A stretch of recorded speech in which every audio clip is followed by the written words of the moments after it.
안녕하세요. 캐나다 토론토에 사는 온타리오주 약사 데이빗입니다. 지난 영상에서는 약사 면허를 따고 취업을 해서 캐나다 약국에서 적응하는 과정 중에 있었던 사건 중 하나를 말씀드렸는데요.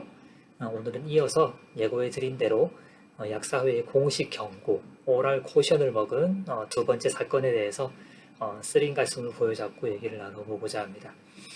여러분께 반면교사가 되고자 하는 마음도 있고요. 내용을 정리하면서 스스로에게 다시 한번 채찍질을 가하는 목적도 있습니다. 정신 바짝 좀 차리라고요. 자, 그럼 시작합니다. 오늘은 좀 얘기가 길어질 듯 하네요. 지난주에 영상을 마무리하면서 말씀드렸던 대로 약사회 홈페이지에 지금 말씀드리려는 약화사고의 전말이 풀 레포트로 올라와 있습니다. 그래서 궁금함을 견디지 못하시는 몇몇 분들은 이미 읽어보셨겠지요. 약사회 회원 관리하는 방침이 이렇습니다. 약사회원들의 권익을 지키는 것이 초점이 아니라 약사로부터 서비스를 받는 대중의 권익을 최우선으로 하는 것이 목적이에요.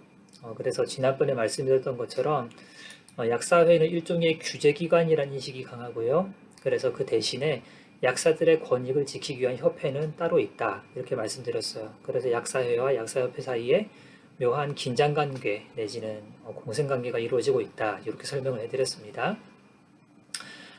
사건의 발단은 이렇습니다. 제가 인턴십을 마치기 전에 샤프스로부터 블리스터팩 업무를 전담하는 파트타임 약사로 작업포를 받고 주 2일 근무를 하게 되었다고 말씀드렸었지요. 그런데 취업하는 것 자체는 좋은 일이었지만 반면 일반 조제 업무에는 상대적으로 시간을 적게 소비하게 되면서 약국 전체적으로 돌아가는 흐름에 조금씩 소외되는 느낌이 있었더랬습니다. 그래도 인턴십 기간에는 그날 해야 될 블리스터백 업무를 마무리하고 남는 시간에는 조제 업무랑 축제 등등을 했기에 다행이었지만 면허가 나오고 나서는 출근하는 날짜가 일주일에 이틀로 정해지고 아침부터 저녁까지 다른 일이 아닌 블리스터백 업무를 하다 보니까 확실히 조제 및 복약지도 업무에 대한 이해는 제자리 걸음이었던 겁니다. 그러던 차에 한두 달쯤 지나서 샤프스 헤드오피스에서 약국 운영 지침을 업데이트를 했는데 그 골자는 모든 근무 시간에 이제부터 약사는 한 명만 근무하는 것을 원칙으로 한다라는 것이었어요. 약국 규모에 상관없이 종전에는 상황에 따라 한 타임에 약사 한 명 이상 플러스 테크니션 및 어시스턴트 여러 명 이렇게 근무를 하고 있었는데 앞으로는 그렇게 하지 않겠다는 것이죠. 약국 인건비 절감을 위한 정책이라는 것이 딱 보이죠. 여튼 그렇게 정해졌다고 하면서 저 같은 경우 조제실 담당 약사와 시간이 하루 종일 오버랩될 수밖에 없기 때문에 따라서 제 포지션은 앞으로 사라지게 되고 제가 그동안 하던 일을 각 시간 약국을 총괄하게 될 그 약사가 날짜별로 분담을 해서 책임을 맡는 걸로 그렇게 하겠답니다. 대신에 저는 주 16시간 일하는 걸로 고용계약을 했기 때문에 최대한 그 시간을 보장하도록 오전 혹은 오후 시프트로 시간을 배정하는 걸로 그렇게 조정이 됐죠. 여튼 그렇게 해서 곧바로 일반 약국 업무에 들어갑니다. 당연히 극도의 긴장 속에서 하루하루가 지나가겠죠. 진지하게 겪었어야 될 업무인데 충분히 준비가 되지 못했기 때문에 허둥지둥대고 직원도 눈치도 엄청 보게 되죠. 특히나 수시로 걸려오는 전화에 응대하는 것, 그리고 환자랑 상담하는 일에 아주 신경이 곤두서게 됩니다. 어차피 부딪혀서 경험하고 극복해야 될 과정이라 생각하고 마음을 다잡아 보기는 했지만 미숙함이 드러나는 순간에는 여전히 등줄기에 식은땀이 흐르곤 하죠. 마음의 여유가 하나도 없었던 거죠. 그러던 중에 결국 큰 실수를 저지르게 됐습니다. 그날따라 무척 바쁜 오전 시간이었는데요. 이미 여러 환자분이 조제실 앞에서 자기 약이 나오기를 기다리고 있고 약 빨리 안 나온다고 조제실에 레이저를 막 쏘아대 기작을 합니다.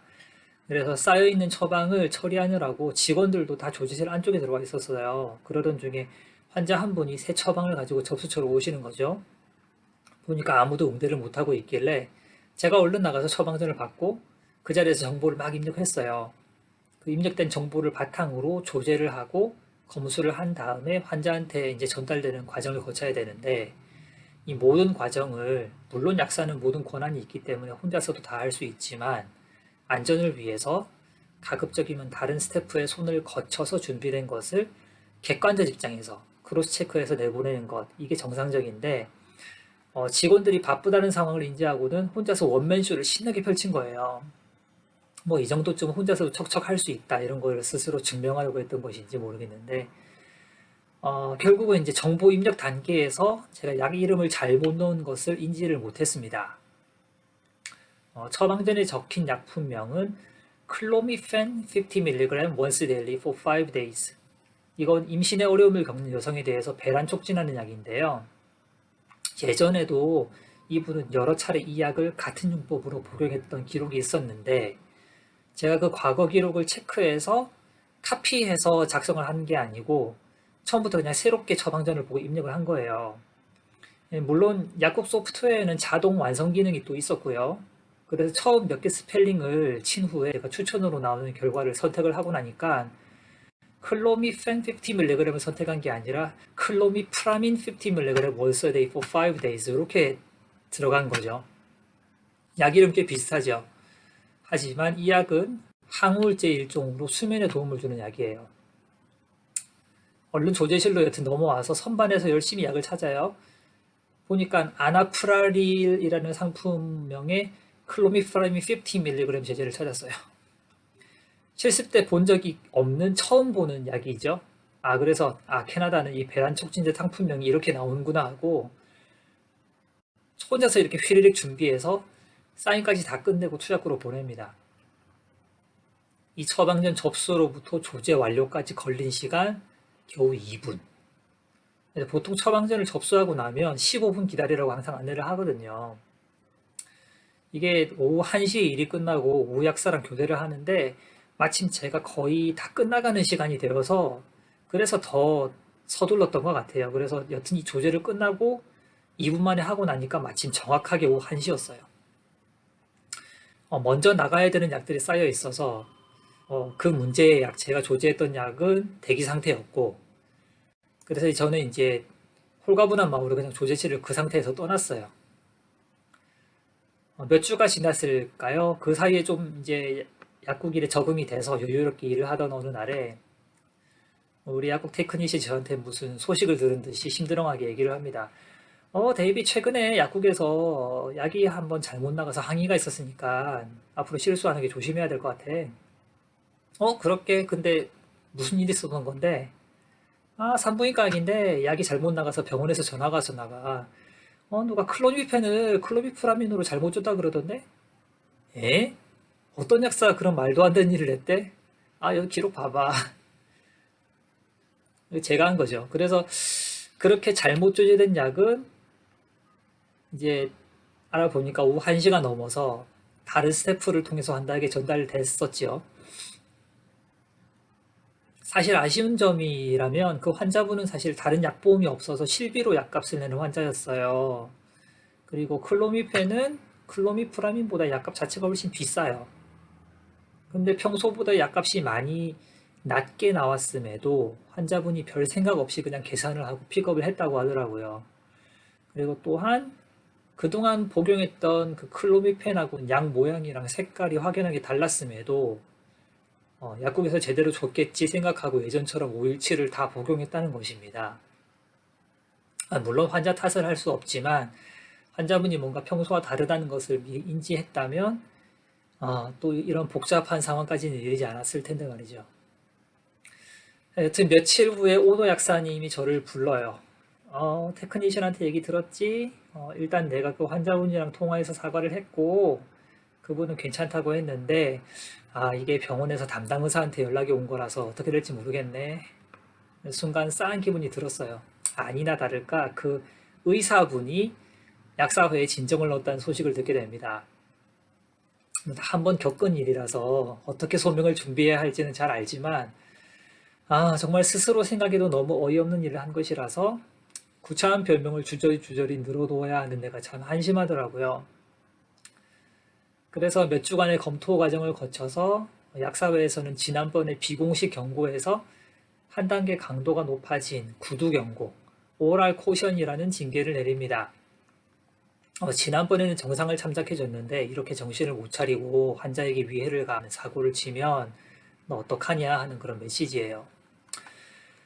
그래서 특정 날짜랑 시간을 지정해서 약사회에 출석하시라라는 통보를 받고 아주 날도 좋은 날에 토론토 다운타운에 위치한 약사회를 방문해서 패널로부터 정식으로 꾸중을 듣습니다.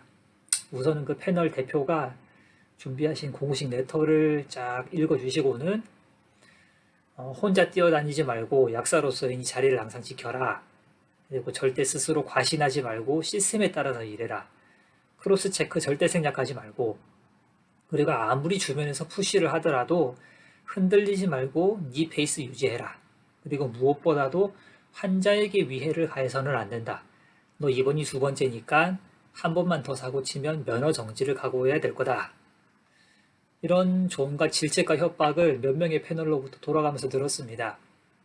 그리고 재교육이 필요하니까 자비를 들여서 약사회에서 준비한 프로그램을 수강해라. 그렇게 얘기를 들었어요. 그래서 지시에 따라서 약사회를 3차례 방문해서 이런 약화사고 관련 전문가하고 1대1 면담을 통해서 뭐가 문제였는지 하나하나 다시 따져가면서 반성문을 쓰고 또 쓰고, 그리고 앞으로 어떻게 약국일을 할 것인지에 대한 구체적인 개선 방안까지 그렇게 작성하는 시간을 가졌습니다. 사건은 이렇게 마무리됐고, 그런 경고를 받게 된 이후로 늘 살얼음판을 거는 심정으로 일하고 있습니다. 구두 경고 이상의 징계를 받게 되면 그 약사회 홈페이지에 보신 것과 같이 평생 지워지지 않는 기록이 남게 되고요.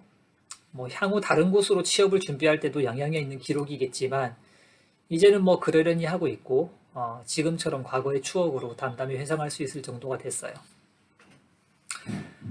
자, 오늘은 지난 영상과 함께 캐나다에서 약사 일을 시작하면서 일으켰던 약화사고, 그리고 그 처리 과정, 규제기관으로서의 약사회 역할과 관련된 이야기를 나눠봤습니다. 한국에서는 이런 경우 어떤 식으로 프로세스가 이루어지는지 궁금합니다. 댓글 남겨주시고요. 구독, 좋아요, 알림 설정 부탁합니다.